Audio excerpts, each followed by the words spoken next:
જૈન જાગૃતિ centre સાયન Matunga, Jain social group Matunga દ્વારા ચાલતી શ્રી ગંભીરચંદ ઉમેદચંદ શાહ પર્યુષણ વ્યાખ્યાનમાળાના 62મા વર્ષના આજે આપણો પહેલો દિવસ છે. પર્વાદિજાત પર્યુષણ ચાલુ થઈ ગયા છે, કેટલાકના આવતીકાલથી છે અને ઘણા બધાના આજથી છે. એ પ્રમાણે આપણે આજથી વ્યાખ્યાનમાળા ચાલુ કરીએ છીએ. આજના પહેલા દિવસે 62 વર્ષથી ચાલતી આપણી વ્યાખ્યાનમાળા શ્રી ગુજરાતી કેળવણી મંડળ માટુંગા દ્વારા યોજાય છે. હું શ્રી ગુજરાતી કેળવણી મંડળ માટુંગાના સેક્રેટરી શ્રી રાજનભાઈને વિનંતી કરીશ કે આપ સૌને આવકાર આપે. શ્રી રાજનભાઈ.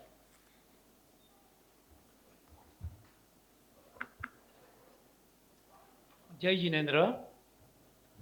શ્રી ગુજરાતી કેળવણી મંડળ માટુંગા અને અમૂલક અમીચંદ હાઈસ્કૂલ દ્વારા યોજાતી શ્રી ગંભીરચંદ ઉમેદચંદ શાહ પર્યુષણ વ્યાખ્યાનમાળાના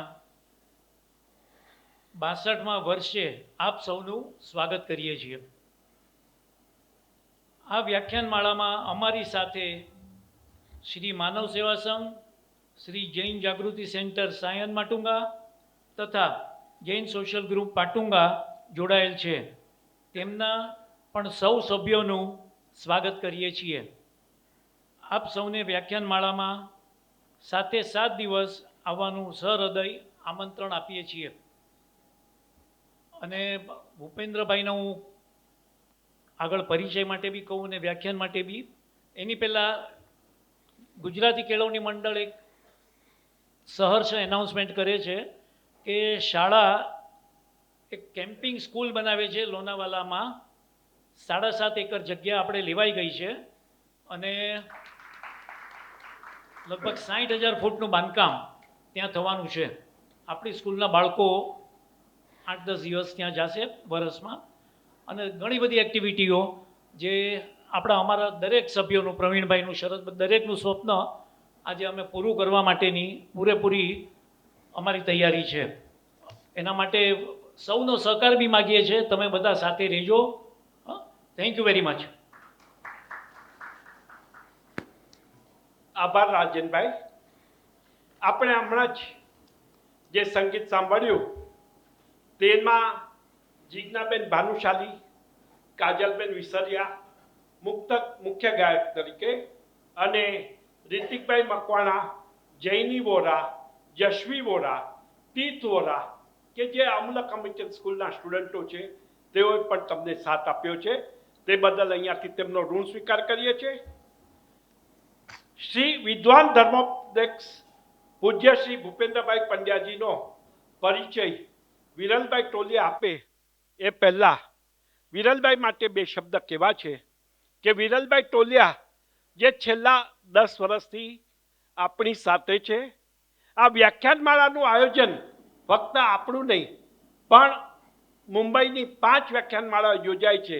તેમાં સર્વે વક્તાઓને કોર્ડિનેટ કરીને દરેક વક્તાઓ સાથે વાત કરીને તેમનો મુખ્ય ફાળો રહેલો છે. ભલે અમૂલક અમીચંદ સ્કૂલની કમિટી, તેના ટ્રસ્ટીઓ તથા અમે સર્વે તેમની સાથે હોઈએ, ઘણું બધું ગાઈડલાઈન આપીએ, પણ દરેક સાથે કોન્ટેક્ટમાં શ્રી વિરલભાઈ ટોલિયા છે. આજે આપણને વિદ્વાન ધર્મોપદેશક પૂજ્ય શ્રી ભૂપેન્દ્રભાઈ પંડ્યાજીનો પરિચય તેઓ આપણને આપશે. તેમને સાંભળીએ, ત્યારબાદ ડાયરેક્ટ શ્રી ભૂપેન્દ્રભાઈ પંડ્યા. આજના વક્તા પૂજ્ય શ્રી ભૂપેન્દ્રભાઈ પંડ્યાજીનો પરિચય મને આપવાનું જે સૌભાગ્ય સાંપડ્યું છે તે બદલ આભાર. વિદ્વાન બ્રાહ્મણ પરિવારમાં જન્મેલા પૂજ્ય શ્રી ભૂપેન્દ્રભાઈ પંડ્યાજી નાનપણમાં દાદીમાના ખોળામાં બેસીને શ્રીમદ ભાગવત, મહાભારત, ગીતા, શિવપુરાણ, દેવી ભાગવત, વિષ્ણુ સહસ્ત્રનામ, શ્રી સુક્તમ, હનુમાન ચાલીસા અને ઉપનિષદ જેવા વિવિધ વિષયો પર એમના દાદીમા પાસેથી સાંભળતા આજે દાદીમાના ખોળા પરથી હવે ગાદીમાના ખોળા પર એટલે કે વ્યાસપીઠ પર પધારી ચૂક્યા છે. પરંપરાથી ચાલ્યા આવતા કથા કથનથી બિલકુલ અલગ એવી આધુનિક, તર્કશુદ્ધ, વૈજ્ઞાનિક અને એકદમ સિમ્પલ રસાળ શૈલીમાં ભૂપેન્દ્રભાઈ આપણને પ્રવચનો સંભળાવે છે એ એક લહાવો છે. ગંભીર અને ગહન વિષયને પણ રમૂજી અને જીવનલક્ષી દ્રષ્ટાંતો દ્વારા તેઓ સમજાવે છે. છેલ્લા 35 વર્ષથી વિશ્વના 5 ખંડમાં તેમણે તેમની કથા કરી છે. 950થી પણ વધુ જ્ઞાન યજ્ઞો કર્યા છે. અને એમની એક યુટ્યુબ ચેનલ પણ છે જેમના પર તેમના પ્રવચનો હોય છે. પૂજ્ય શ્રી ભાઈ નામની એમની યુટ્યુબ ચેનલ પણ છે, જ્યાં તેમના દરેક પ્રવચન આપણે જોઈ શકીએ, સાંભળી શકીએ છીએ. એમના પ્રવચનો આધારિત શ્રીમદ ભાગવતામૃતમ ગ્રંથની ગુજરાતીમાં 25 અને અંગ્રેજીમાં 6 એડિશન પ્રકાશિત થઈ ચૂક્યા છે. હનુમાન ચાલીસા પર રિસર્ચ કરેલું જ્ઞાન ગુણ સાગર હનુમાન ગ્રંથની હિન્દી, ગુજરાતી, અંગ્રેજી અને મરાઠી ભાષામાં પણ અનેક આવૃત્તિઓ થઈ ચૂકી છે. પૂજ્ય શ્રી ભૂપેન્દ્રભાઈજીની પ્રેરણા અને માર્ગદર્શનથી ભારત, ઇંગ્લેન્ડ અને અમેરિકામાં સત્કર્મ પરિવાર શૈક્ષણિક, સામાજિક અને મેડિકલના સારા એવા કાર્યો કરે છે. એવા શ્રી ભૂપેન્દ્રભાઈ પંડ્યાજીને હું આજનું વ્યાખ્યાન આપવા માટે આમંત્રણ આપું છું. ભૂપેન્દ્રભાઈ. વિશ્વાનિ દેવ સવિતર્દુરિતાનિ પરાસુવ યદ્ભદ્રં તન્ન આસુવ.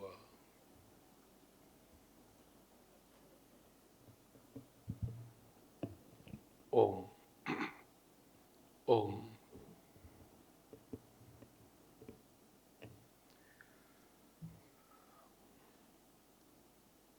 શ્રી ગુજરાતી કેળવણી મંડળ માટુંગા આરંભનો દિવસ છે એટલે અવશ્ય કહું. શ્રી ગંભીરચંદ ઉમેદચંદ શાહ પર્યુષણ વ્યાખ્યાનમાળા. મારા સહિત અનેક લોકો અહીંયા હશે કે જેમનો જન્મ પણ નહીં થયો હોય ત્યારથી આ વ્યાખ્યાનમાળા ચાલી રહી છે.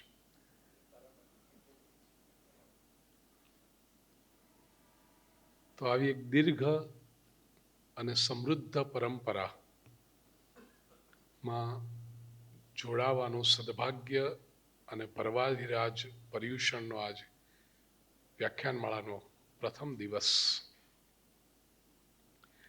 આદરણીય પંકજભાઈ સંઘવી, રાજેનભાઈ જેમણે ઉદ્બોધન કર્યું, અને અનેક સંસ્થાઓ સાથે મારા માટે સેતુનું કામ કરી રહેલા અનેક લોકો માટે બહુરત્ના વસુંધરા એવું આપણે ત્યાં કહેવાય છે,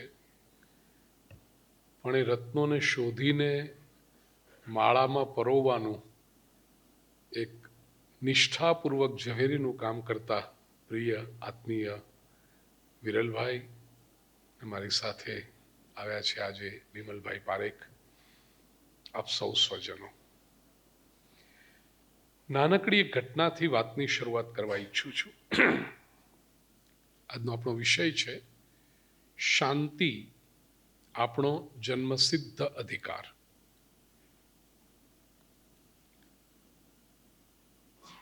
સાઉન્ડ સિસ્ટમને મને ફીડબેક મળે મને.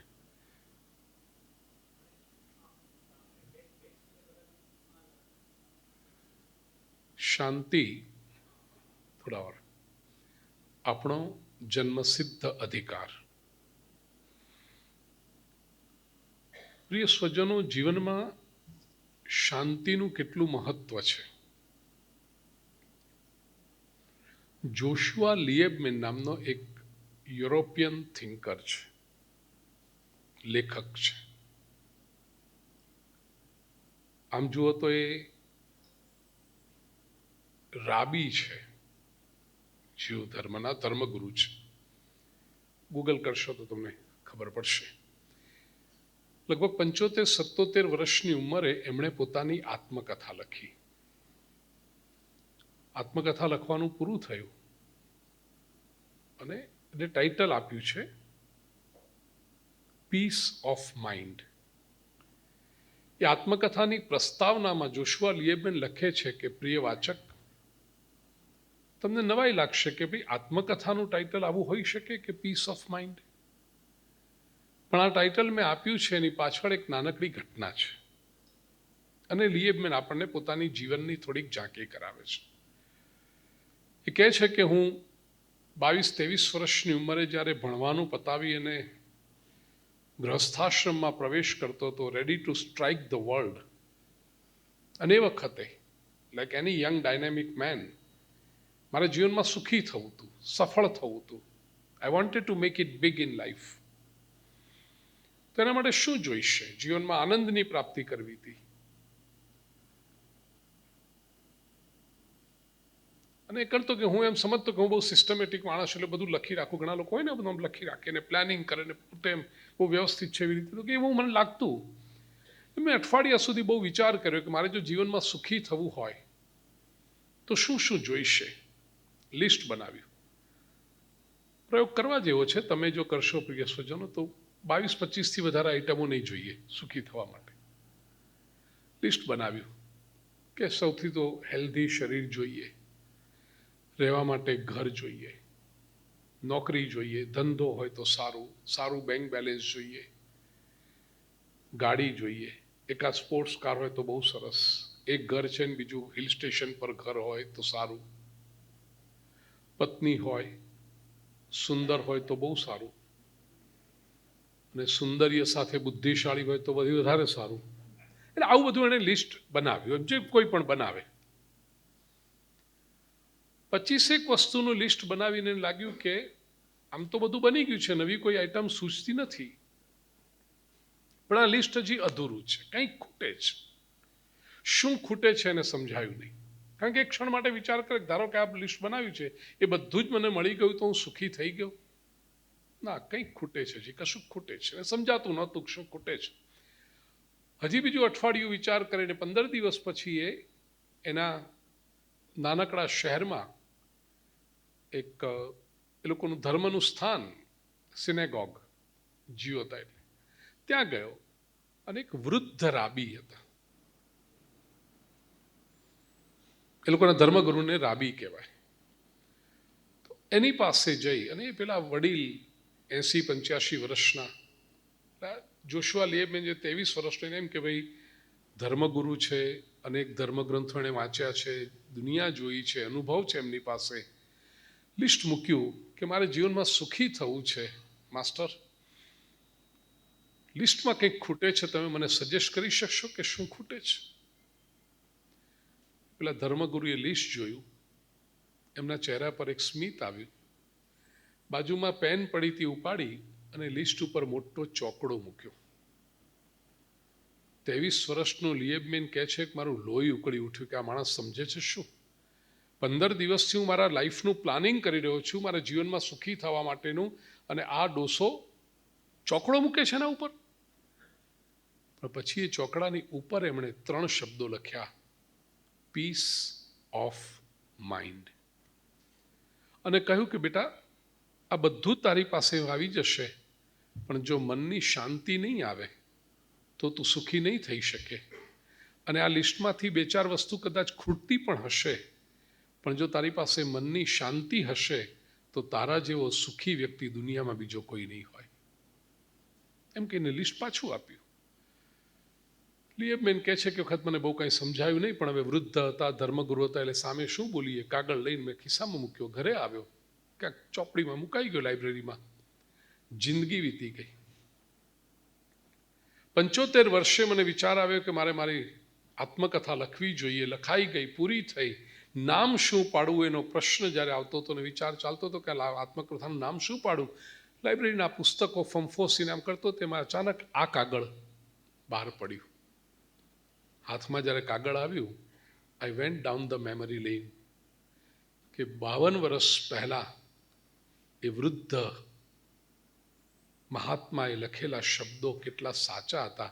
23 વર્ષની ઉંમરે મને સમજાયું નહોતું, પણ આજે જ્યારે મારી ઉંમર 75 વર્ષની છે ત્યારે મને સમજાય છે કે જીવનમાં સુખી થવા માટે આ 3 શબ્દોનું મૂલ્ય કેટલું હોય છે, પીસ ઓફ માઇન્ડ. અને એટલે હું મારી આત્મકથાનું ટાઇટલ આપું છું પીસ ઓફ માઇન્ડ, મનની શાંતિ. પ્રિય સ્વજનો, આ શાંતિ ક્યાંક શોધવા જવાનું નથી હોતું.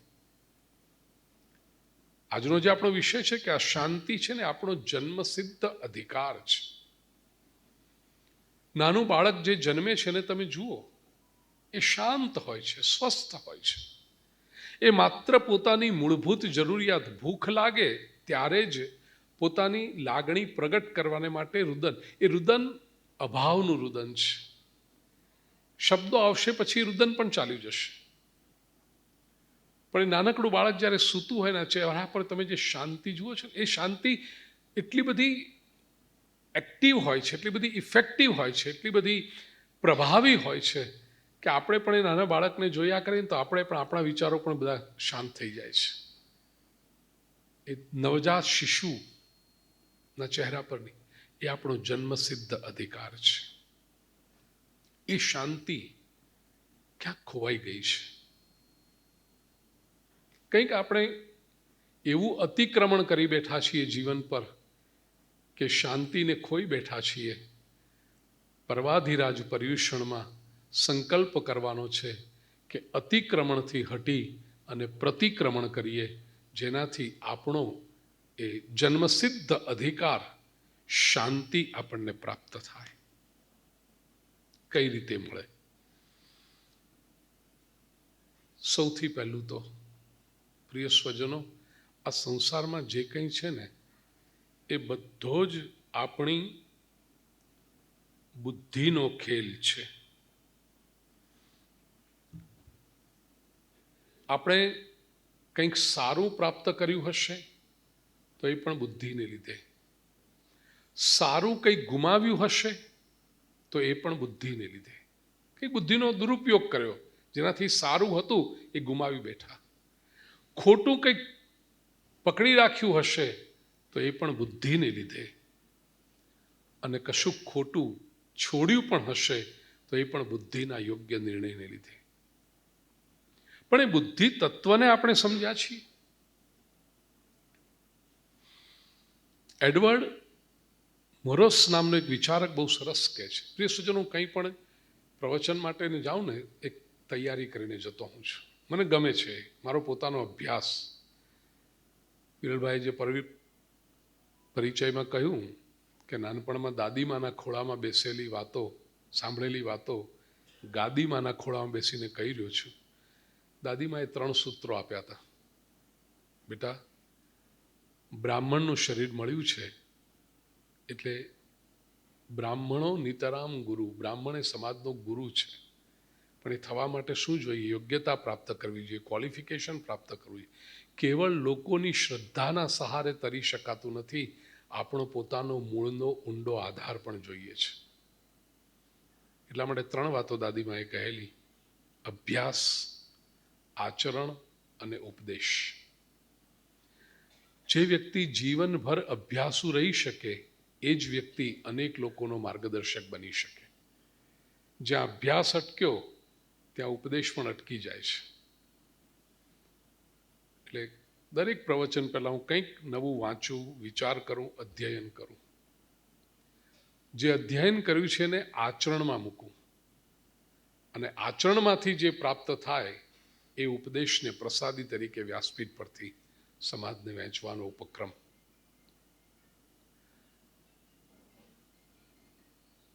એ બંધ થાય તો સારું.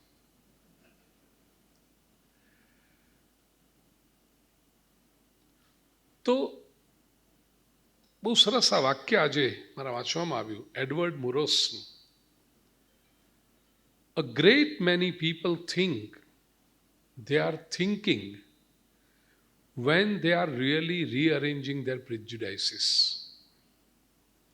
મોટા ભાગના લોકો એમ વિચાર કરે છે કે અમે વિચાર કરી રહ્યા છીએ, ચિંતન કરી રહ્યા છીએ, જ્યારે વાસ્તવમાં એ લોકો માત્ર પોતાની પૂર્વધારણાઓને આઘી પાછી ગોઠવતા હોય. બસ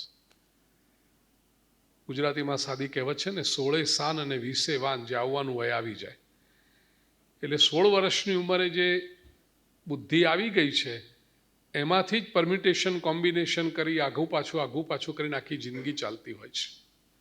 બુદ્ધિમાં વિકાસ બહુ ઓછા લોકોનો સતત થતો હોય છે. બુદ્ધિ, અને પાછી એક વસ્તુ એ પણ છે ભાઈ મજાની, કે ઈશ્વરે આપણને બધું કંઈક ને કંઈક આપીને આ જગતમાં મોકલ્યા છે. શરીર આપ્યું, મન આપ્યું, સંપત્તિ આપી, પરિવાર આપ્યો, પ્રતિષ્ઠા આપી, આ બધું જ આપ્યું. એ બધાના વિશે દરેકને કંઈક ને કંઈક ફરિયાદ છે.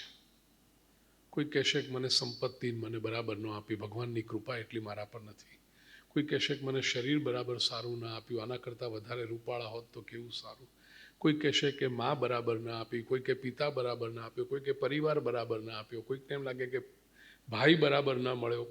એ તો બધાને લાગે,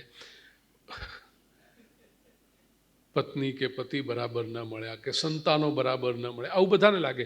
પણ એક વાત એવી છે ને, બોલો ઈશ્વરની કૃપા. કોઈ એમ કે છે કે ભગવાને મને બુદ્ધિ બરાબર નહીં આપી, કે મને બુદ્ધિ ઓછી આપી. બધા એમ કે નહીં, બુદ્ધિ તો મારી છે. એના વિશે કોઈ ઈશ્વરને ફરિયાદ નથી કરતું કે ભગવાન થોડીક બુદ્ધિ વધારે આપી હોત તો. બુદ્ધિ શું છે? આ બુદ્ધિ જો સદબુદ્ધિ બને પ્રિય સ્વજનો, તો જીવનમાં શાંતિ એ આપણો અધિકાર બને છે, જન્મસિદ્ધ અધિકાર બને છે. સદબુદ્ધિનું લક્ષણ સૌથી પહેલું, ભૂલની કબૂલાતમાં સરળતા. આ સદબુદ્ધિનું પહેલું લક્ષણ છે પ્રિય સજ્જનો. જીવન છે તો ભૂલ થશે. સંપૂર્ણ જગતમાં એક જ ઈશ્વર, માનવ માત્ર અધૂરા. જે ક્ષણે ભૂલ થાય એ ભૂલનો સ્વીકાર કરવાનો, કબૂલાત કરવામાં જેટલી સરળતા રાખીશું, એટલા હું ને તમે જીવનમાં શાંતિ પ્રાપ્ત કરી શકીશું, આપણે પોતે અને આપણી આસપાસના લોકોને. આજે સમાજમાં સૌથી વધારે સંઘર્ષ જો થતા હોય, તે આમ કર્યું અને સામેવાળો સ્વીકાર કરે જ નહીં. ખબર હોય કે હા ભૂલ થઈ છે, પણ કબૂલ કરવામાં તો આ કપાઈ જાય છે. નાનું બાળક પણ તમે જુઓ, કંઈક જીદ કરતું હોય, 3-4 વર્ષનું બાળક છે, ચોકલેટ માટે જીદ કરે છે. માએ કહ્યું, બેટા 7 વાગી ગયા સાંજના, બેટા અત્યારે ચોકલેટ ના લેવા, નહીં તો તું આખી રાત ઊંઘીશ નહીં, તારું દાંત ખરાબ થાય, ડૉક્ટરે ના પાડી છે. નહીં, મને ચોકલેટ જોઈએ, મને ચોકલેટ જોઈએ. માં સમજાવે છે, બાળક જીદે ચડ્યો છે, અને ગુસ્સામાં બાળક સેન્ટર ટેબલ પર પડેલું પેલું ક્રિસ્ટલનો બોલ કે કાચનો બોલ હોય, કટોરો ઉપાડીને ફેંક્યો, ફૂટી ગયો ગ્લાસ. 28-30 વર્ષની આમ યંગ મધર 3 વર્ષના દીકરાને સમજાવે, બેટા આવું કરાય? એટલો બધો ગુસ્સો? બેટા ના કરાય, બેટા ખોટું કરે ને દીકરા, સોરી કહી દો બેટા. બેટા સોરી કે, ભૂખ લાગી છે, આપીશ, જમવા આપીશ, બેટા સોરી કે દીકરા. આવી રીતે કાચ ફેંકાય? ખોટું થયું ને બેટા, સોરી કહી દે બેટા. હા ચાલ, સોરી કે. ઊંઘ આવે છે, બેટા સોરી કે. આ કાચ ફૂટ્યો, પછી કોઈને વાગે, લોહી આવે, થાય, આવું ના કરે ને બેટા, ગુડ બોય છે ને બેટા, ચાલ સોરી કહી દે, ચાલ સોરી કહી દે બેટા. જો પછી મમ્મા તને ટાઈટ હગ કરશે, બેટા સોરી કહે. બે રિસાઈ જશે, રડશે, જીદ કરશે, સોરી નહીં કહે. આ 3 વર્ષના બાળકને કોણે શીખવાડ્યું કે સોરી કહીએ તો આપણું કપાઈ જાય? અને 3 વર્ષનો જો આ બાળક સોરી ન કહે, તો 33 વર્ષનો એનો બાપ, 63 વર્ષનો એનો દાદો અને 83 વર્ષનો એનો પરદાદો જો હોય, બોલે સોરી, આ ડીએનએમાં જ ડિફેક્ટ ચાલી આવે છે. ભૂલ તો કબૂલ કરાય જ નહીં. એ સૂક્ષ્મ અહંકાર દરેક વ્યક્તિનો, અને એને લીધે પછી ઘરમાં અશાંતિ, જીવનમાં અશાંતિ. મધ્યયુગના સંતોએ બહુ સરસ કહ્યું, કૃપા ભઈ તબ જાનીએ દિખે અપને દોષ. પોતાના દોષ જ્યારે દેખાવા માંડે ને ત્યારે સમજજો કે ઈશ્વરની અનહદ કૃપા આપણા પર થઈ છે. બીજાના દોષ જોવા તો સહેલા છે ને લોકોની આખી જિંદગી એમાં જતી રહે છે. આણે આમ કર્યું, પેલાએ પેલું કર્યું, પેલી આવું નહોતું કરવાનું, આણે આથી આમ ન કરાય. આપણે કોણ બીજાની લાઈફને જજ કરવાવાળા? આપણને આપણા દોષ જેવી રીતે પોતાની બીમારી સમજાય તો એનો ઈલાજ થાય અને સ્વસ્થતા પ્રાપ્ત કરાય. કોઈ આપણને કહે કે તમારું વજન ઘટી રહ્યું છે અને આપણે સ્વીકાર જ ન કરીએ, ના ના ના મને કાંઈ નથી થયું. અરે આંખની આજુબાજુ ડાર્ક સર્કલ દેખાય છે, તમે પહેલા 5 રોટલી ખાતા હતા, હવે 2 જ રોટલી ખાવ છો. ના ના ના હું બરાબર છે. અરે તેના તપાસ કરાવો, કંઈક પેટમાં ગરબડ હોય. ના ના ના, અરે શું ડૉક્ટર પાસે જવાનું, પછી ડૉક્ટર બધા રિપોર્ટ કાઢવાના કે પછી રિપોર્ટમાં તો કંઈ ના. સ્વીકાર જ નથી કરતા તો એ સ્વસ્થ થાય, એની ટ્રીટમેન્ટ થઈ શકે. માણસને લાગવું જોઈએ કે મારામાં કંઈક ખામી છે, કંઈક બીમારી છે, તો હું ડૉક્ટર પાસે રિપોર્ટ્સ કરાવું. એક ભાઈએ ડૉક્ટર પાસે જઈને રિપોર્ટ્સ કઢાવ્યા, 5-6 હજાર રૂપિયાના રિપોર્ટ્સ થયા અને રિપોર્ટ્સ બધા નેગેટિવ આવ્યા. એટલે ડૉક્ટરને જઈને કે જુઓ પૈસા પડી ગયા. ડૉક્ટર કે તમારે વસૂલ કરવાતા. અરે રિપોર્ટ નેગેટિવ આવે તો સારું થયું, એ જ પૈસા વસૂલ થયા કહેવાય. કંઈક આવે બીમારી તો પૈસા વસૂલ થયા. પણ માણસની બુદ્ધિ જેવી વિચિત્ર છે. શાંતિ માટે પહેલો ઉપાય પ્રિય સ્વજનો, ભૂલની કબૂલાતમાં આવી. જેવી રીતે શારીરિક દોષનો સ્વીકાર કરીએ તો શારીરિક સ્વસ્થતા પ્રાપ્ત કરાય, એવી રીતે માનસિક કોઈ દોષ આપણા હોય એનો સ્વીકાર. અને તોય માણસ એવો તો છે કે કોઈ કેમ કે તમારું વજન ઘટી રહ્યું છે, એટલે કેવું લાગે, જો એમને ખબર પડી મારું વજન ઘટી ગયું છે. પણ કોઈ આપણા માનસિક દોષ બતાવે ને આપણને બિલકુલ ગમતો નથી. કોઈ એમ કે પહેલાં તમે આટલા બધા ગુસ્સે નહોતા થઈ જતા હો, હવે આજકાલ તમે બહુ જલ્દીથી મગજ ગુમાવો છો. તમે આટલી બધી ઈર્ષ્યા કેમ કરતા થઈ ગયા કે હવે તમારી પાસે બેસીએ ત્યારે તમને બીજાની નિંદા જ કરવાનું ગમે છે? એવું કેમ આવું કરો? આવું કોઈ બોલે આપણને ન ગમે. મનના દોષ. કૃપા ભઈ તબ જાનીએ દિખે અપને દોષ. અને એ દોષ જ્યારે જોવા માંડો, સ્વીકાર કરો સહજતાથી. ભગવદ્ ગીતામાં શ્રી કૃષ્ણને કહે છે, અર્જુન મદનુગ્રહાય પરમમ ગુહ્યમ અધ્યાત્મ સંગીતમ યત્વયોક્તમ વચસ્તેન મોહોયમ વિગતો મમ. પ્રભુ આપે મને જે કહ્યું ને એનાથી મારો મોહ ચાલ્યો ગયો. મોહ કહ્યું એનો અર્થ કે મને મોહ આવ્યો તો એ સ્વીકાર કરો. બીજું શાંતિ માટે આવશ્યક છે, આવી પડેલા દુઃખ કે વિપરીતતાઓનો પણ સ્વીકાર કરો. જીવન છે, સંજોગો બદલાશે. આપણામાંથી જે વડીલો કદાચ હશે એમને યાદ હશે, ભાંગવાડીમાં જૂની રંગભૂમિ હતી, દેશી નાટક સમાજ. કેટલા લોકોને યાદ છે? હા, મારા બાપુજીને ખૂબ શોખ, તો બાળક તરીકે એમની સાથે જાઉં. એમાં કેટલાક ગીતો નાનપણમાં સાંભળેલા અને યાદ. એક સરખા દિવસ કોઈના સુખના જાતા નથી. સંસ્કૃતમાં પણ કવિ કહે છે, ચક્રાર પંક્તિરિવ ગચ્છતિ ભાગ્ય પંક્તિ. ચક્ર જેમ પૈડું ઊંચું નીચું થયા કરે એવી રીતે દિવસો પણ એવા બધા આવે છે. ઈચ્છા તો આપણે રાખીએ કે એક સરખું ચાલે, પણ ન ચાલે. વિપરીતતા આવશે, દુઃખ આવશે, એનો સ્વીકાર કરતા શીખો. દુઃખ અને એડવર્સિટી, વિપરીતતા એ જીવનની વાસ્તવિકતા છે. એવી જ અપેક્ષા રાખવી કે નહીં બધું અમારું અનુકૂળ જ થયા કરીએ, અમે ધારીએ એમ જ થયા કરે, અમને કોઈ તકલીફ પડે જ નહીં. આ વિચારને, આ અપેક્ષા એ જ દુઃખનો પાયો ખોદવાની તૈયારી છે. તકલીફ આવવાની. મેં ઘણી વખતે કથાઓમાં દ્રષ્ટાંત આપ્યું છે.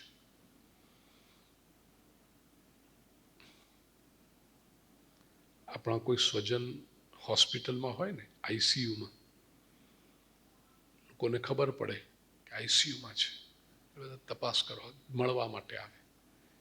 હવે પેશન્ટ આઈસીયુમાં છે એનો અર્થ જ કે એણે કોઈકને મળવાનું નથી. તેથી તો એમને આઈસીયુમાં મૂક્યા છે. પણ સોશિયલ ટેરરિસ્ટો હોય છે ને, જે સામાજિક આતંકવાદીઓ, એમને એ જ વખતે મળવું હોય. ના ના, અમે છેક કલ્યાણથી આવ્યા છીએ, અમે છેક અંબરનાથથી આવ્યા, અમે છેક વિરારથી આવ્યા, સહેજ મોઢું જોઈ લઈએ, બસ સહેજ મોઢું જોઈ લઈએ. એટલે એ વખતે ઘરના લોકોની હાલત એટલી ખરાબ થાય કે પેલા પેશન્ટને સાચવવાના, આ લોકોને ખોટું લાગી જાય, ખરાબ લાગી જાય, આમ થાય. પછી માંડ કે એક જણ જશે અંદર, યુઝ્યુઅલી એકલો જ જાય. પેશન્ટ છે 12 નંબરના કોટ પર, એ તો બિચારા બેહોશ પડ્યા છે, આંખો બંધ છે, એમને તો કંઈ ખબર જ નથી. જાત જાતની બધી નળીઓ લગાડી છે ને ટીવીના પેલા સ્ક્રીન મૂક્યા છે ઉપર બધા. એટલે એક વ્યક્તિ અંદર જાય ને, જોવા જેવું હોય છે દ્રશ્ય. અથવા તમે જતા હશો આવા સોશિયલ ટેરરિસ્ટ બનીને, તમને ખબર હશે કે શું થાય છે. ત્યાં સાથે જાય, પછી પેલાના હાથ આમ દબાવે, કયા નામ આપું છું, બોલો શું નામ ભાઈનું? જિગ્નેશભાઈ, જીગા. પેલા તો કઈ બોલે નહીં, આંખો બંધ. પછી શું કરવાનું? પેલા ટીવીના સ્ક્રીન તરફ જુએ, અને સ્ક્રીનમાં બધા ગ્રાફ ઉપર નીચે આમ થતા હોય ગ્રાફ. એ જોયા કરે, જાણે બધી ખબર પડતી હોય બધા ગ્રાફની. આમ આમ ડાફેરા મારે, બીજા આજુબાજુવાળાના કોર્ટને જોઈએ, પાછા ટીવીના સ્ક્રીન જુએ અને બહાર આવે. હવે આ ટીવીના સ્ક્રીન છે ને, લોકોને એટલી ખબર પડે કે આ જ્યાં ઊંચું નીચું થાય ને ત્યાં સુધી વાંધો નથી. એ ઊંચું નીચું થવાનું બંધ થાય ને આમ સીધું ચાલવા માંડે તો પછી ઇમરજન્સી બટન દબાવવું પડે, તો પ્રોબ્લેમ. બરાબર છે? બસ આ જ વસ્તુ છે. જીવનનો ગ્રાફ પણ ઉપર જાય, થોડુંક નીચે આવે, થોડીક અનુકૂળતા, થોડીક પ્રતિકૂળતા. આ ઊંચું નીચું થાય ને તો સમજવું જીવન ચાલે છે. સીધી લીટી આવે તો તકલીફનું કામ છે. જીવનમાં જેમ અનુકૂળતાઓનો સ્વીકાર કરીએ એમ પ્રતિકૂળતાઓનો પણ સ્વીકાર કરો. આ જીવનની વાસ્તવિકતા છે. શ્રી કૃષ્ણના જીવન વિશે એવું કહેવાય છે. લોકોને એવું હોય ને કે ભગવાનના જીવનમાં કોઈ તકલીફ પડે જ નહીં.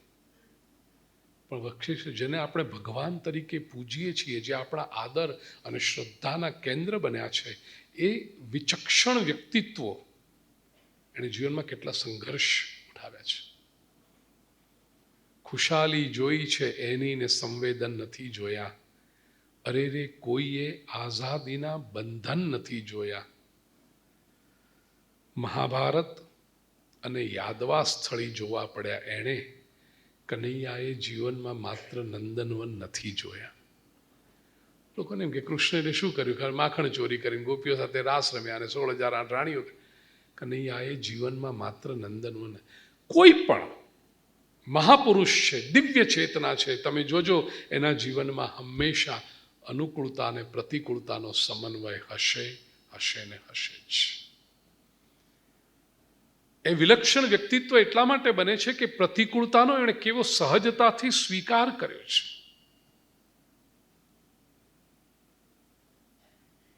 વિશ્વભરના લોકો મનોરંજનને માટે જે કેટલાક ચુનંદા કલાકારોને યાદ કરે છે, એમાંના એક છે ચાર્લી ચેપ્લિન. ભાગ્યે જ કોઈ વ્યક્તિ એવો હોય જેને સિનેમાનો શોખ હોય, ચાર્લી ચેપ્લિન ખબર ન હોય. ચાર્લી ચેપ્લિનના 3 વાક્યો મને ખૂબ ગમે છે, મેં એની બાયોગ્રાફીમાંથી લીધા છે. પહેલું, ચાર્લી ચેપ્લિન કહે છે, nothing is permanent in this world, not even your troubles. આ સંસારમાં કશુંય પરમનન્ટ નથી. આપણી સમસ્યાઓ પણ પરમનન્ટ નથી. એ આવે છે તો જશે. બનેલી ઘટના કહું. હિમાલયમાં એક મહાપુરુષના આશ્રમમાં હું હતો, તપસ્વી મહાત્મા, જે ગંગા નદી ક્રોસ કરીને આ બાજુ આવે જ નહીં. એટલા પોતાના જ અલગારી મસ્તીમાં તન્મય રહેનારા મહાપુરુષ. ઘણા બધા લોકો જતા એમની પાસે. મોટા ભાગે લોકો સમસ્યાઓ લઈને જાય મહાપુરુષો પાસે.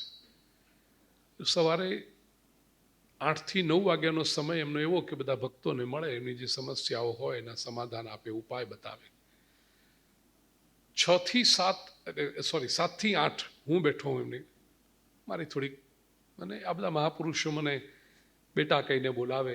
વર્ષો પહેલાંની વાત છે, 25-30 વર્ષ પહેલાંની. મને ગમે આવા વિરક્ત મહાપુરુષો મને જ્યારે બેટા કહીને બોલાવે અને આત્મીયતા બાંધે. તો મારે શાસ્ત્રની ચર્ચા કરવી હોય, જીવન વિશેની, મારી ઉપાસના વિશેની કંઈક વાત કરવી હોય તો એ બધું ચાલે. પછી હું બહાર પેલી ભીડ થવા માંડી હોય બધા મળવાવાળાની, ભક્તોની, એટલે હું કહું મહાત્માજી અબ મેં ચલું. કે બેઠો બેટા, આનંદ આएगा, ये આનંદ ભી લો. હું બેઠો બાજુમાં એક દિવસ, આવવા માંડે એક જણ. બધા આવીને जरूरत नहीं थी बेटा बदलने की, आपको हाथ में तकलीफ होती है ना, कुछ करना चाहिए.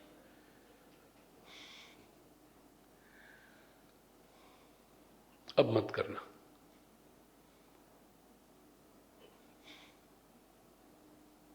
दादी में એવું કહેતા કે હિન્દુના હાથ ને મુસલમાનની દાઢી સખણી રહે જ નહીં. એને કંઈક ને કંઈક કરવા જોઈએ, હળી કરવા જોઈએ એને.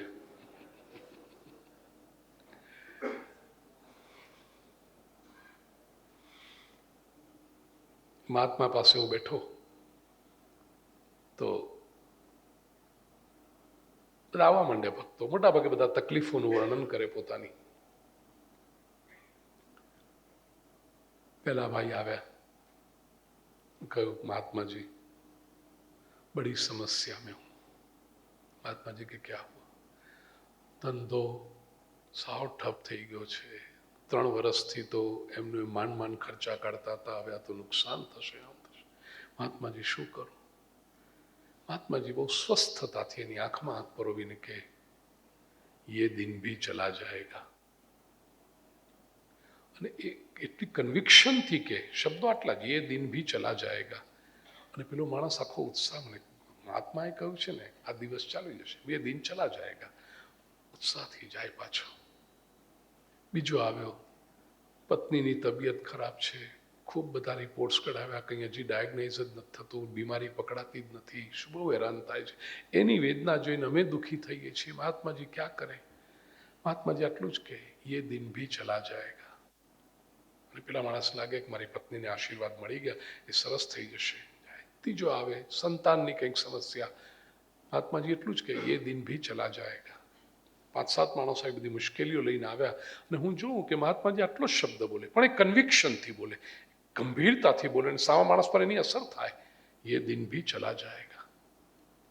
6ठो વ્યક્તિ આવ્યો, જરા આનંદના સમાચાર લઈને આવ્યો, મહાત્માજી આપકે આશીર્વાદ बहुत फले. 3-4 વર્ષ પહેલા સમસ્યામાં હતો, હવે ધંધો સરસ ચાલે છે, 1ની 4 દુકાનો થઈ છે, મકાન મોટું થઈ ગયું છે, ગાડી 1 હતી અને બદલે 4 આવી ગઈ છે, બધું બહુ સરસ છે. મહાત્માજી કહે છે, ये दिन भी. એક સરખા દિવસ કોઈના સુખના જાતા નથી, યાદ રાખજો. અને એનું જ નામ જીવન છે. ચાર્લી ચેપ્લિન કહે છે, nothing is permanent in this world, not even your sorrows, troubles. બીજું વાક્ય કહે છે, I like walking in the rain because nobody can see my tears. મને વરસાદમાં ચાલવું ગમે છે, એનું કારણ કોઈ મારા આંસુ જોઈ ન શકે. પ્રિયસજનો, આ પણ એક યાદ રાખજો, આંસુ બહુ મૂલ્યવાન હોય છે. દરેકની આગળ વ્યક્ત ન કરતા, નહીં તો લોકો ગેરફાયદો ઉઠાવશે. કવિએ બહુ સરસ કહ્યું છે ગુજરાતી ભાષામાં, બોલીએ ના કંઈ, આપણું હૃદય ખોલીએ ના કંઈ, વેણને રહેવું ચૂપ, નેણ ભરીને જોઈ લે વીરા, ઉરના પાણી ઉલેચનારું સાગર છે વા કૂપ. ગમે તેની આગળ આપણે આપણી વેદનાઓ વ્યક્ત કરવા માંડીએ. સમાજ તો એવો છે કે સામે હશે ત્યાં સુધી એમ, ઓહો અરર એમ, અને જરાક આપણી પીઠ ફરી કે તરત બીજાને કહેશે, એ પેલીને તો આવું છે. આ મોકો આપશો જ નહીં. નેણ ભરીને જોઈ લે વીરા ઉરના પાણી ઉલેચનારું સાગર છે વા કૂપ. જેની આગળ આપણે આપણું હૈયું ખોલી રહ્યા છીએ, દરિયો છે કે કૂવો છે?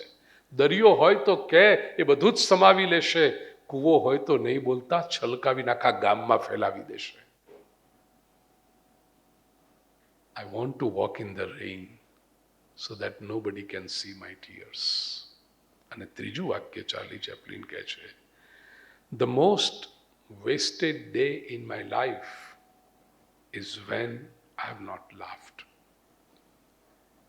દિવસમાં કંઈક ને કંઈક મોકો શોધી કાઢો, સંયોગ ઊભો કરો કે તમે હસી શકો. પ્રિય સ્વજનો, આપણે છીએ એ જ મોટા મોટો ઉત્સવ છે. ભલભલી વિટંબણાઓ વચ્ચે, ભલભલી મુશ્કેલીઓ વચ્ચે, ભલભલી સમસ્યાઓ વચ્ચે હોવું એ જ પુરાવો છે કે કોઈક આપણને સાચવી રહ્યું છે. ઇંગ્લિશમાં એક બહુ સરસ નાનકડી વાર્તા છે, ફૂટપ્રિન્ટ્સ. ઈશ્વર માનવ પાસે આવ્યો છે અને ભગવાન આવીને મનુષ્યને કહે છે, હે પ્યારા મનુષ્ય, તું મારાથી દૂર ન જા. મનુષ્ય કે હું શું કરું ભગવાન, એટલી બધી મુશ્કેલી છે મારા જીવન. ન જા દૂર. તારું જીવન જો, 4 પગલા દેખાશે, 2 તારા પગલા છે ને 2 મારા છે. પ્યારા મનુષ્ય, હું હંમેશા તારી સાથે જ છું. ભગવાને આવું કહ્યું એટલે મનુષ્યએ જઈને પોતાની જિંદગી તપાસી. ભગવાન પાસે પાછો આવીને કહે છે, પ્રભુ આપ ખોટું બોલ્યા. ભગવાન કે હું ખોટું બોલ્યા? હા પ્રભુ, મેં મારા જીવનનો માર્ગ તપાસ્યો છે. મોટે ભાગે 4 પગલા છે, પણ અમુક જગ્યાએ મેં જોયું તો માત્ર 2 જ પગલા દેખાયા. અને અભ્યાસ કરતા મને ખબર પડી કે 2 પગલા હતા ને તો મારા જીવનનો સૌથી મુશ્કેલીનો સમય હતો. પ્રભુ, મારી મુસીબતના સમયે જ તમે મને છોડીને જતા રહ્યા. ત્યારે ભગવાન કહે છે, પ્યારા મનુષ્ય, તારી સમસ્યાના સમયે તને જે 2 પગલા દેખાયા ને એ તારા નહીં, એ મારા છે. તું જ્યારે મુશ્કેલીમાં હતો ત્યારે મેં તને ઊંચકી લીધો હતો. આપણે છીએ એ જ પુરાવો છે કે ઈશ્વર આપણી સાથે છે. આનાથી મોટી શાંતિનો સ્રોત બીજો કયો હોઈ શકે? સ્વીકાર કરો. ઘણા લોકો ઈશ્વરના અસ્તિત્વને જ નકારે. એક વખત બહુ ભટકાઈ ગયું. ઘણા લોકો હોય ને પોતાને બહુ જ બુદ્ધિશાળી માનનારા બુદ્ધુઓને કેમ નિપટવા, એમ મને ભગવાને એટલું સરસ શીખવાડ્યું સમયની સાથે. કારણ કે કોલેજમાં હતો ને ત્યારે તો હું ટેબલ ઉપર મુક્કા પછાડીને દલીલો કરું, 3 કલાક 4 કલાક સુધી. ભગવાન છે, સામેવાળા ના પાડતા. હું સાયન્સનો સ્ટુડન્ટ, એટલે એવું વખતે આમ કહેવાનું કે સાયન્સનો એટલે ભગવાનમાં તો મનાય જ નહીં. એટલે એટલી માથાકૂટ. હવે કેટલા સુંદર સૂત્રો આવી ગયા છે, કેટલી માથાકૂટ કરવી જ નથી પડતી. પહેલા બીજા બોલે જ ક્લીન બોલ કરી દો. એક ભાઈ આવ્યા મારી પાસે, સાયન્ટિસ્ટ, મને કે આ બધી વાતો કરો છો, બધી સરસ છે, વાતો સાંભળવાની ગમે છે, પણ શું તમે જે આ બધી વાત કરો માત્ર પોઝિટિવ ટોક જેટલું રાખો, પછી અંદર બહુ ભગવાનની વાતો નહીં કરવી. God doesn't exist. મેં કીધું ભાઈ, ભગવાનની કૃપા છે એટલે તો આ પોઝિટિવ વાતો થાય છે, નહીં તો કેવી રીતે થાય? ના ભગવાન નથી. કેવી રીતે? એ મને કે તમે મને ભગવાન બતાવો. તમે સાયન્ટિસ્ટ છો, એક કામ કરશો પ્લીઝ, તમે મને ઓક્સિજન બતાવો. મને કે બહુ સહેલું છે. કેવી રીતે? કે થોડોક સમય માટે તમે શ્વાસ રોકી રાખો એટલે ઓક્સિજન શું છે તમને ખબર પડશે. બરાબર. હવે હું તમને ભગવાન બતાવું? મને કે હા. તમે મારા કરતા થોડીક વધારે વાર સુધી શ્વાસ રોકી રાખો એટલે તમને ભગવાન દેખાશે.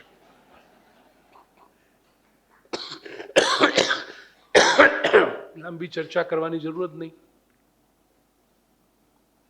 કેવલ ઓક્સિજનથી જો જીવતા હોત. ઈશ્વર છે આપણી સાથે પ્રિય સ્વજનો, અને એ બહુ જ મોટી શાંતિનો સ્ત્રોત છે. ત્રીજી વસ્તુ પ્રિય સ્વજનો, સુખના ઉપભોગમાં સંયમ. જીવનમાં જો શાંતિ જોઈતી હોય, સુખી થવું છે, સુખી થવા માટે અમુક વસ્તુઓ, અમુક પરિસ્થિતિ જોઈશે, એની ના નથી પાડતો. જગતનો સંપૂર્ણ ત્યાગ કરીને જે લોકો નીકળી જાય વૈરાગ્ય ભાવથી, હજારો લાખોમાં કોઈ એકાદ વ્યક્તિમાં એવું સુંદર વિકાસ થાય તો એને આપણે સાષ્ટાંગ દંડવત પ્રણામ કરીએ, પણ દરેકને માટે એ શક્ય નથી, એ વાસ્તવિકતા પણ આપણે સ્વીકાર કરીએ. જોઈશે, સુખ જોઈએ છે, પહેરવા માટે સારા કપડાં જોઈએ, રહેવા માટે વ્યવસ્થિત ઘર જોઈએ, ભોજન જોઈએ, આ બધું જોઈએ છે.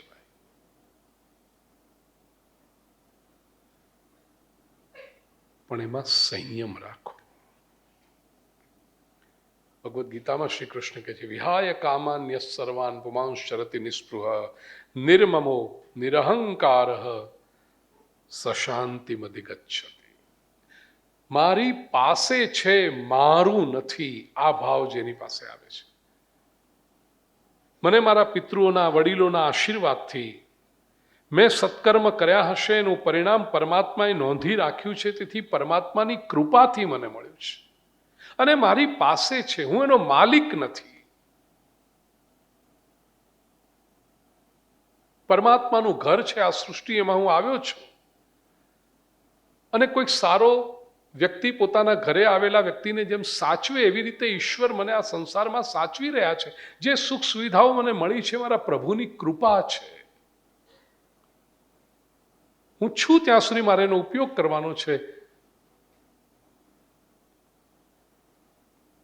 ભગવાને પ્રિય સજ્જનો મને એવા ક્ષેત્રમાં રાખ્યો છે, હું પ્રેક્ટિકલી દર અઠવાડિયે, એટલે 7-7 દિવસની કથા હોય, 9 દિવસની કથા હોય, તો દર 7 દિવસ 9 દિવસ કોઈકના ને કોઈકના ઘરમાં મહેમાન તરીકે જ હોઉં. આપને કદાચ અનુભવ હશે, કોઈકને ક્યાં 7 દિવસ જો મહેમાન થઈને તમે ગયા હો તો કોઈને ત્યાં મહેમાન બનીને રહેવામાં જે મજા છે ને, એ મજા ઘરે રહેવામાં નથી, એવું મને સમજાય છે. કારણ કે જેને ત્યાં મહેમાન બની જઈએ, કેટલા ગુરુજી પધાર્યા છે, ગુરુજી પધાર્યા, સારામાં સારો રૂમ આપણા માટે રાખે, સફેદ ચાદર, સફેદ તકિયા. મને જોઈએ તો બધાને ખબર પડી ગઈ હોય કે એમને આવું જોઈએ. નવી સફેદ ચાદર, નવા સફેદ તકિયા, બાજુમાં ફૂલની અરેન્જમેન્ટ, ફ્લાવર અરેન્જમેન્ટ થઈ ગઈ હોય, બાથરૂમમાં નવો સફેદ રૂમાલ, બધું જોઈએ, નવો સાબુ, આ તે બધું. કેવું ધ્યાન રાખે આપણું. તમે જતા હશો ને, એટલું તમને મળતું હશે. કોઈ ચિંતા હોય, આપણે કોઈકને ત્યાં મહેમાન બની જઈએ ત્યારે સવારે ઉઠા, નાયા ધોયા, પછી તમને ચાની આદત હોય તો ચા, કોફીની આદત હોય કોફી, હું ગાયનું દૂધ પીવું તો ગમે ત્યાંથી બિચારા ગાયના દૂધની વ્યવસ્થા કરી આવે. જમવાનો સમય થાય એટલે જમવાનું. શાકભાજીનો ગમે તે ભાવ હોય, તમારે શું લેવા દેવા, તમારે ઉપાડો. વાસણ માંજવાની ચિંતા નહીં, કપડાં ધોવાઈ જાય, સાંજે તમે હરીફરીને આવો એટલે કપડાં ઇસ્ત્રી થઈને રૂમમાં આવી ગયા હોય. કેવું સરસ લાગે આપણને. અને એ વખતે થાય કે આપણે જેના ઘરે મહેમાન છીએ, એ લોકો આપણું કેટલું સરસ ધ્યાન રાખે છે. આ લોકો જ્યારે આપણા ઘરે આવશે ત્યારે આપણે પણ એમનું કંઈક આવું સરસ ધ્યાન રાખશું. બસ એવી રીતે આ સૃષ્ટિ એ ભગવાનનું ઘર છે. આપણે મહેમાન તરીકે આવ્યા છીએ અને ભગવાન આપણી સરસ સરભરા કરે છે. મનમાં એવો ઈચ્છા રાખવાની કે આપણાથી પણ બને એટલું ભગવાન માટે જે કરી છૂટીએ કરી શકીશું, તો આપણો એ પરસ્પર ભાવ ટકે. બીજું, કોઈના ઘરે મહેમાન થઈને ગયા હોય તો ઘરની નિંદા ન કરાય. કોઈકના ઘરે આપણે મહેમાન થઈને જઈએ ને બીજા દિવસથી નિંદા શરૂ કરે, આ તમારું ઘર અમને કાંઈ બહુ ગમ્યું નહીં, હા, આ તમારા દિવાલની રંગ કંઈ સારો નથી કર્યો, તમારા વિન્ડો કર્ટન છે બહુ સારા નથી, આ ડાઇનિંગ ટેબલ તમારું કંઈ કમ્ફર્ટેબલ નથી, તમારા બેડમાં ગાદલા તો છે ને ખૂંચે છે, તમારો પંખો તો કટકટ કટકટ અવાજ આવે, તમારા ઘરમાં તો આમ છે, તમારા બાથરૂમમાં પેલો નળ આવે. પેલો એક વાત સાંભળે, બે વાત સાંભળે, ત્રીજી વાત તમે કહો કે જો ભાઈ મારું ઘર છે, મને જેમ ગમ્યું એ પ્રમાણે મેં બનાવ્યું છે, તમે 7 દિવસ માટે આવ્યા છો, રહેવું હોય તો શાંતિથી રહો, નહીતર. એવી રીતે આપણે ભગવાનના ઘરમાં આવીએ, ભગવાને આપણને જે બની હોય સગવડો આપી હોય અને એની વચ્ચે રહી અને આપણે સતત નિંદા કર્યા કરીએ, અરે દુનિયા તો ખરાબ છે ને, દુનિયા તો આમ છે ને, વિશ્વમાં આમ થઈ ગયું, બધી માયા વધી ગઈ, કળિયુગ આમ. ભગવાન કે મેં મારા માટે બનાવેલું ઘર છે, 100 વર્ષ માટે તું આવ્યો છે, શાંતિથી રહેવું હોય તો રહે, નહીતર. ત્રીજી વસ્તુ, મહેમાન તરીકે જ્યારે ગયા હોઈએ ત્યારે જે વસ્તુ આપણને આપવામાં આવી છે એ ઉપયોગ કરવા માટે છે, લઈ જવા માટે નથી. આ તકિયો અહીંયા મૂક્યો, વ્યવસ્થા કરી હશે વિરલભાઈએ. હું પ્રવચનનો 1 કલાક આ તકિયો અહીંયા રાખું આવી રીતે હાથ ને બધું, અને પછી મને થાય કે આ તકિયો તો બહુ સરસ છે, આવો આપણા ઘરે નથી. હમણાં 15-1 મિનિટમાં પ્રવચન પૂરું કરીને નીચે ઉતરતી વખતે આમ તકિયો લઈને ઉતરું ને, એટલે પંકજભાઈ કહેશે કે ભાઈ બાપજી બીજી બધી વાતો થઈ હતી, તકિયાની વાત નહોતી થઈ.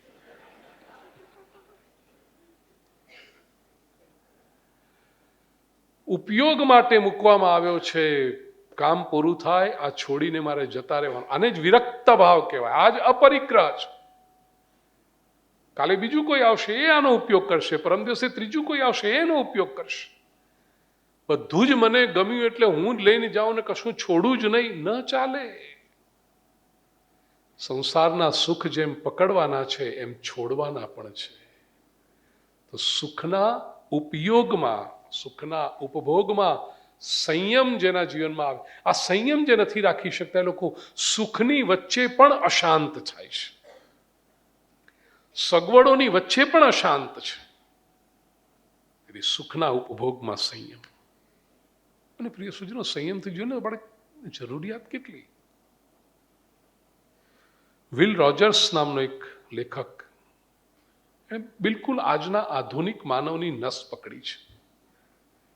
એ કહે છે, too many people spend money they haven't earned to buy things they don't want to impress people they don't like.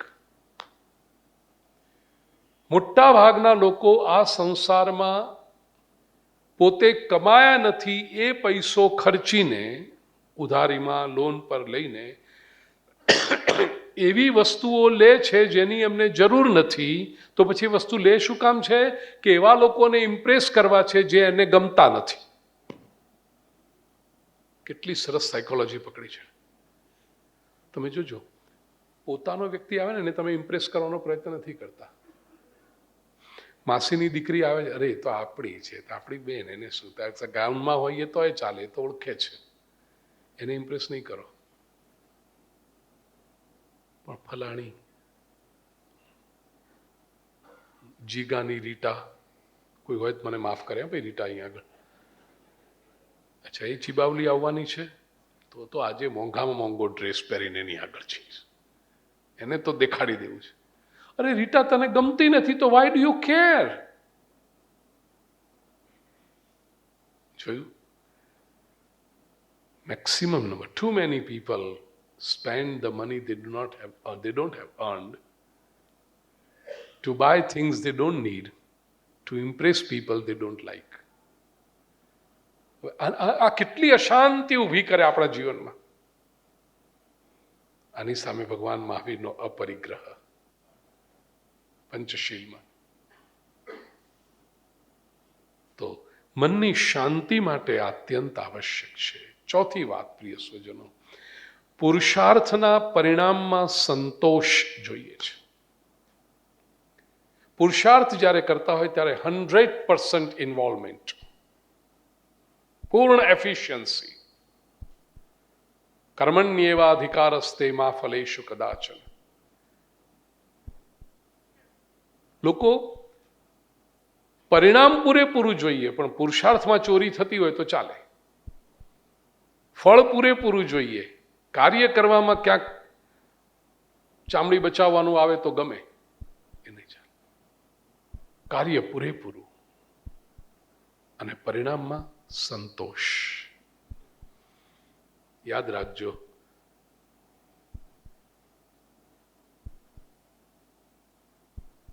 Don't try to take, આપણે જે ઇંગ્લિશમાં કહીએ ને, એટીટ્યુડ ટેક ઇટ ઇઝીનો ન હોવો જોઈએ, મેક ઇટ ઇઝીનો હોવો જોઈએ. લોકો શું કરે, ટેક ઇટ ઇઝી, થશે યાર, રહેવા દો ને, થઈ જશે યાર, કે તમારે એકલાથી દોડતાથી તો રહેવા દો ને. ટેક ઇટ ઇઝી નહીં, મેક ઇટ ઇઝી. અને પછી જે પરિણામ મળે એમાં માણસે સંતોષ રાખતા શીખવું જોઈએ. સમયની મર્યાદા છે, થોડુંક ટૂંકાવું. પાંચમું લક્ષણ છે પ્રિય સ્વજનો મનની શાંતિ માટે, અને બહુ જ મહત્વનું છે, સંબંધોમાં સ્પષ્ટતા. Clarity in relationships. મોટાભાગના લોકો માનસિક રીતે અશાંત રહે છે એનું કારણ સંબંધોમાં સ્પષ્ટતા જ નથી. કાં તો શોષણ થયા કરતું હોય એવું એમને લાગે છતાં અટકતા ન હોય, અને કાં તો બીજાને ઇગ્નોર કરતા હોય, ઉપેક્ષા એની કરતા હોય. એ નહીં છે. એક થંબ રૂલ જેવું કહી દઉં આપને, સંબંધોમાં જો સ્પષ્ટતા રાખવી હોય પ્રિય સ્વજનો, અમુક પ્રકારના લોકોથી ડિસ્ટન્સ તમે કરી દેશો ને તો જીવનમાં બહુ શાંતિ આવશે. પહેલું, જે માણસની સામે તમારે વારંવાર તમારી નિર્દોષતા પુરવાર કરવી પડતી હોય એવા લોકોથી એક સલામત અંતર ઊભું કરી દો. એ ભલે ગમે તેટલો નજીકનો સગો હોય. જે લોકોને વાંક દેવાની, તમને વારે ઘડી તમે ક્યાં ભૂલ કરી એ જ તમારી સામે લાવીને મૂકતા હોય, ત્યાં તમે જ્ઞાન અમને કહ્યું નહીં, અમને બોલાવ્યા નહીં, તમે ઘરમાં પૂરણપોળી બનાવીને અમને કહ્યું નહીં, અને વારંવાર ના એમાં એવું હતું ને, ના એમાં છે ને એવું હતું ને, ના એમ નહીં કે અમારે તમને નહોતા જઈને પણ એવું. આ જ્યાં તમારે વારંવાર આ સફેદ જબ્બો છે અને વારંવાર મારે કહેવું પડે કે ભાઈ આ સફેદ છે, વિરલભાઈ આ સફેદ જબ્બો છે, પંકજભાઈ આ સફેદ, રાજનભાઈ પ્લીઝ આ સફેદ છે. કેટલી સ્થિતિ હોય છે. કેટલાક લોકોના સ્વભાવ હશે પ્રિય સજ્જનો, વારંવાર તમારું તમને આમ વાંકમાં જ મૂકવાની કોશિશ કરે. તમે આમ ન કર્યું, તમે આમ ન કર્યું, અમને અહીંયા ખોટું લાગ્યું, અમને આ ન ગમ્યું, તમારે આમ, એટલે તમારે વાર ઘડીએ નહીં એનું આમ હતું ને એનું એમ. એ એક્સપ્લેનેશન જ્યાં વારંવાર આપવા પડે પ્રિય સજ્જનો, સંબંધથી દૂર થઈ જાઓ, તમને ખૂબ માનસિક શાંતિ અનુભવાશે. આમાં એક વસ્તુ, આપણી પ્રામાણિકતા હોવી જોઈએ. કારણ કે સંસારમાં તમે જોજો આ વાયરસ જેવા લોકો હોય છે. એમને ખબર નહીં, એ બીજાના વાંક જોવામાં અને પછી જે આપણે સમજણ આપીએ એમાં એને પિશાચી આનંદ મળતો હોય છે. સંબંધ છે તો શ્રદ્ધા હોવી જોઈએ, મારો વ્યક્તિ છે, એ ખોટું કરે જ નહીં, અને એને જે કર્યું હશે બરાબર કર્યું હશે. સંબંધનો પાયો છે શ્રદ્ધા, સંબંધનો પાયો છે વિશ્વાસ. એ જ જ્યાં ન હોય એ હચમચી પડેલા મકાન ગમે ત્યારે પડીને આપણને હેરાન કરશે, એના કરતા થોડુંક અંતર. બીજું, જે વ્યક્તિ વાત વાતમાં ક્રોધિત થઈ જતો હોય, સમજાવવાનો પ્રયત્ન કરો, ભાઈ આટલો ગુસ્સો સારો નથી, એનાથી તમને નુકસાન. અમે તો સહન કરીશું, અમે મૂંગા રહીશું, અમે એમ સમજીશું કે તમારો સ્વભાવ છે, પણ તમારા માટે સારું નથી, એને છતાંય માનતો જ ન હોય. પ્રિય સ્વજનો, એ વ્યક્તિથી દૂર થઈ જાઓ. એક સલામત અંતર. સંબંધ કાપવા એમ નથી કહેતો, એક સેફ ડિસ્ટન્સ. જેમ ખબર છે આપણે નાના હતા ને મેળામાં જઈએ ને, પેલી રમત આવતી, બે પોલ જોડાયા, વચ્ચે વાયર હોય અને એક રિંગ જેવું હોય. ચારાના તમે આપો અને પછી પેલું પકડીને અહીંથી ત્યાં સુધી લઈ જવાનું અડ્યા વગર. કારણ કે જો તમે અડો તો સ્પાર્ક થાય, એમ ટ્રેનિંગ થઈને. એટલે સ્પાર્ક થયો એટલે તમે આઉટ. કાં તો ઘણી વખત એવું કે 2 કે 3 વખત સ્પાર્ક થયા તમે આઉટ. પણ અડ્યા વગર તમે લઈ જાઓ તો ઇનામ મળે. યાદ છે આવું મેળાઓમાં હતો. હવે એ રિંગ એવી નાની હોય, ઘણા લોકો આવા હોય છે, વાયર ખુલ્લા જ હોય ના, જરાક તમે અડો એટલે ઢૂમ થઈને સ્પાર્ક થાય. તો શું કરવાનું? પેલી રિંગ જો મોટી કરી નાખો ને તો અડે નહીં. આનું નામ આપણે દૂર થઈ જાવ એનાથી. એ સ્પાર્ક કરવા જ ન દો તમે. એનો એક જ ઉપાય, એનાથી દૂર રહો. તો એનાથી તમારા મનને શાંતિ રહેશે અને પેલા એ બિચારાને શાંતિ, કારણ કે એને સ્પાર્ક ન થાય એટલે એ શાંત થયો ને પછી. સમજાવવાથી નથી થવાનો, તમે દૂર થઈ જાઓ. જે માણસ બહુ લોભીઓ છે પ્રિય સ્વજનો, એનાથી તમે દૂર રહો. લોભી વ્યક્તિ એ નેગેટિવ ઉર્જાનું બંડલ છે. લોભી વ્યક્તિ હંમેશા એ જ વિચારશે કે તમે પાસે આવ્યા, તમારી પાસે શું લઈ લો, શું લઈ લો, શું લઈ લો. એનાથી બને એટલા દૂર રહો. જે વ્યક્તિ બીજાની સતત નિંદા કરે છે એ વ્યક્તિથી એક ડિસ્ટન્સ ઊભું કરી દો. ઘણા લોકોને એમ થાય કે આપણા માટે સારું બોલે, બીજાનું ખરાબ બોલે છે ને, પણ તમારી સામે બીજાનું ખરાબ બોલે, એ બીજાની આગળ તમારું બોલતો હશે. તમે વિચાર તો કરો કે તમે બે જ્યારે મળ્યા છો ત્યારે એને ત્રીજા વ્યક્તિની નેગેટિવ વાતો તમને શું કામ કહેવી પડે છે? એટલે નિંદા સાંભળવાનો રસ પણ નહીં લેતા. જે વ્યક્તિ સતત નિંદા કરતો હોય, નેગેટિવ નેગેટિવ નેગેટિવ, એની પાસે ડિસ્ટન્સ ઊભું કરી દો. જે વ્યક્તિ જીવનની સારી બાજુને ઉજવી શકતો ના હોય એની પાસેથી દૂરથી. તમે જમવા માટે ચલો લગ્ન સમારંભમાં છો, 10 આઈટમો થાળીમાં છે, સરસ છે, એમાંથી આ બાસુંદીમાં જરાક વાસ બેસી ગઈ, અરે ભાઈ આ બાકીનું તું જમ ને. પણ જેની આ વૃત્તિ, એ સારું છે દેખાતું જ નથી, બાસુંદીમાં આ બાસુંદી, આજે બાસુંદી આમ હતી. કોઈ કાર્યક્રમમાં 500 માણસ આવ્યા, પણ એ કાર્યક્રમ કેવો થયો? ચમનબાઈ નહીં દેખાયા. ઘેર ગયો ચમન, તને એ જ દેખાય છે. ચમનભાઈ હોત ને તો ચમનભાઈ નહીં આવ્યા, ચમનભાઈ.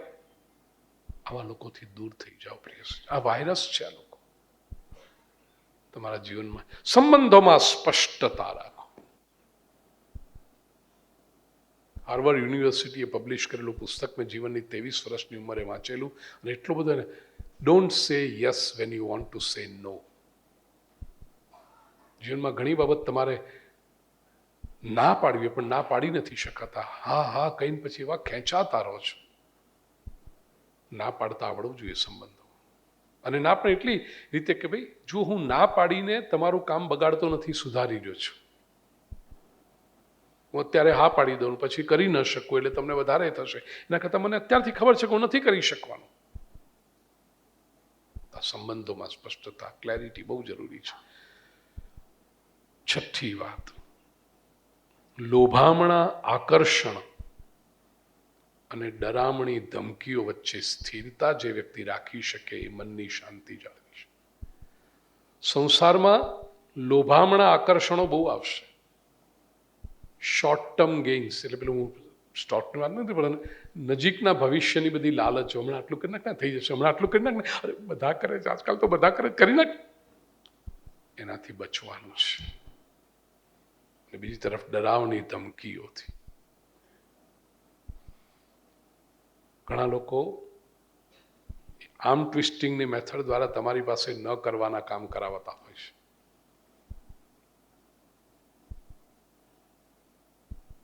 ખબર છે આપણે સ્કૂલમાં ભણતા ગુજરાતી મીડિયમમાં કેટલા લોકો ભણ્યા છે? આ સ્કૂલ ગુજરાતી મીડિયમ ને અમુકલા હોય છે, હવે કદાચ ઇંગ્લિશ થયા છે, પણ પહેલાં તો બહુ જાણીતી ગુજરાતી મીડિયમ સ્કૂલ. કેટલા લોકો ગુજરાતી મીડિયમમાં ભણ્યા છે?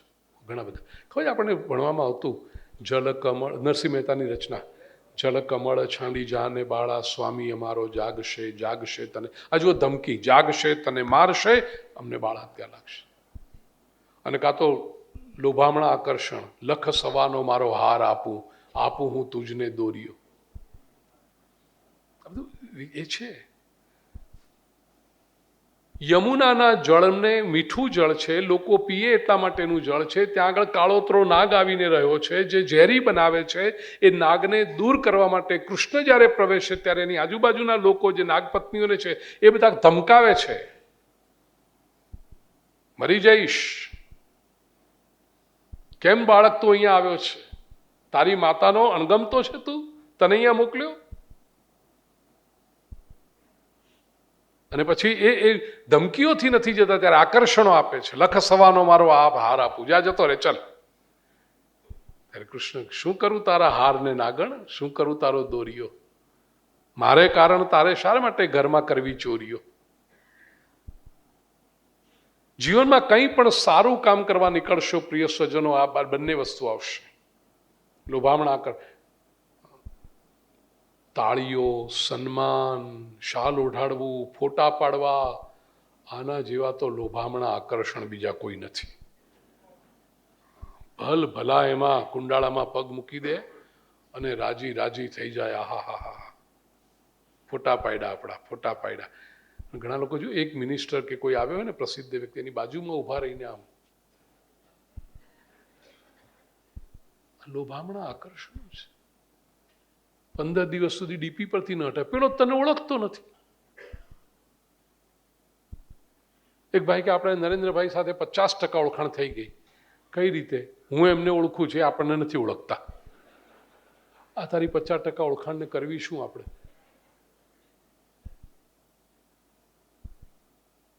લોભામણા આકર્ષણોથી બચવાનું છે, ડરામણી ધમકીઓથી પણ. સન્માર્ગે તમે ચાલતા હશો, નિંદા, આક્ષેપ, આરોપ, તમે બિલકુલ દૂધ જેવા ઉજળા હો અને છતાં તમારા પર કીચડ ઉછાળવાના પ્રયત્નો થાય. ડરામણી ધમકીઓની સામે પણ સ્થિર રહેતા આવડવું જોઈએ. અને એક વાત યાદ રાખજો, વિજય હંમેશા સત્યનો જ થાય છે. થોડીક વાર માટે બધા બુદબુદા પરપોટા પટપટ પટપટ પટ ફૂટે, પણ બહુ લાંબુ ટકી શકે નહીં. સત્યનો જ વિજય થતો હોય છે અને મનને શાંતિ પ્રાપ્ત થતી હોય છે. છેલ્લી વાત કહું, પ્રિય સ્વજનો, જીવનમાં શાંતિ માટે જ્ઞાની, શ્રેષ્ઠ, તેજસ્વી સંત પ્રત્યે સમર્પણ કરશો તો જીવનમાં શાંતિ પ્રાપ્ત થશે. આપણે ગમે તેટલા ડાયા હોઈએ, ભણેલા ગણેલા હોઈએ, વિચક્ષણ હોઈએ, અનુભવી હોઈએ, સફળ થયેલા હોઈએ અધરવાઇઝ સમાજમાં, પણ ક્યાંક ને ક્યાંક તો આપણી મર્યાદા હોય છે. આપણા કરતા અધ્યાત્મ માર્ગમાં આગળ ચાલતા કોઈક મહાપુરુષના ચરણોમાં જો સમર્પિત થઈએ, જેમ નાનું બાળક દોડા દોડ કરતું હોય અને માના ખોળામાં આવીને માથું મૂકે ને જે શાંતિ પ્રાપ્ત થાય છે, એવી રીતે સંસારનો વ્યક્તિ કોઈ તેજસ્વી, જ્ઞાની મહાપુરુષના ચરણોમાં માથું મૂકે, સમર્પિત ભાવ, આપ જે કહો, આપ મારા ફ્રેન્ડ, ફિલોસોફર એન્ડ ગાઈડ છો. અને એ જો ભાવ આવશે, આપને અનુભવ થશે પ્રિય સુજનો, કે જીવનમાં જે શાંતિ પ્રાપ્ત થાય છે અને એ શાંતિ આપણો જન્મસિદ્ધ અધિકાર છે. એટલે કોઈ નવી પ્રાપ્ત નથી કરી, આપણી છે એ જ શાંતિને આપણે પુનઃ પ્રાપ્ત કરી છે. આવી દિવ્ય શાંતિ આપ સૌને જીવનભર પ્રાપ્ત થતી રહો, એવી સદભાવના સાથે આપ સૌના અંતઃકરણમાં પરમ તત્વ પ્રત્યેની શ્રદ્ધાને પ્રણામ કરી મારી વાણીને વિરામ આપું. સર્વેત્ર સુખી. આનંદની પ્રાપ્તિ અને સુખી થવા માટે પીસ ઓફ માઇન્ડ આજનું જીવનનું આપણું અતિક્રમણ, પણ સમાપ્તિ કરવી હોય તો પ્રતિક્રમણ. અભ્યાસ, આચરણ અને ઉપદેશ દ્વારા આપણે બુદ્ધિને સદબુદ્ધિ બનાવીએ અને શાંતિના 7 માર્ગ. શાંતિ માટે પહેલો માર્ગ ભૂલની કબૂલાત, અનુકૂળતાનો સ્વીકાર, પ્રતિકૂળતાનો પણ સ્વીકાર, સુખના ઉપભોગમાં સંયમ, પુરુષાર્થના પરિણામમાં સંતોષ, સંબંધોમાં સ્પષ્ટતા, લોભામણા આકર્ષણ અને ડરાવની ધમકીઓથી દૂર રહેવું અને જ્ઞાની મહાપુરુષ સંતના પ્રત્યે આપણું સમર્પણ. ખરેખર વિદ્વાન ધર્મોપદેશક પૂજ્ય શ્રી ભૂપેન્દ્રભાઈ પંડ્યાજીને આજે આપણે સાંભળ્યા અને શાંતિ આપણો જન્મસિદ્ધ અધિકાર એ માટેની વાતો આપણે બહુ સરસ રીતે સમજ્યા. આવતીકાલે રવિવાર તારીખ 1/9/2024 મનીષાબેન શાહ, જીવન જર્ની કે રિટર્ન જર્ની. મનીષાબેન છેલ્લા 2 વખતથી આપણી ત્યાં આવે છે, આ 3જું વર્ષ છે. તેઓ આપણને લેક્ચરની સાથે સાથે થોડીક મનની શાંતિ માટેના પ્રયોગો પણ કરાવે છે. દરેકને ઇન્ટરેસ્ટ આવે એવી વાત છે. તો ચોક્કસ આવતીકાલે સાંજના મનીષાબેન શાહ રાતના 9 વાગે, 8:30 વાગે ભક્તિ સંગીત જરૂરથી પધારશો. જય જિનેન્દ્ર.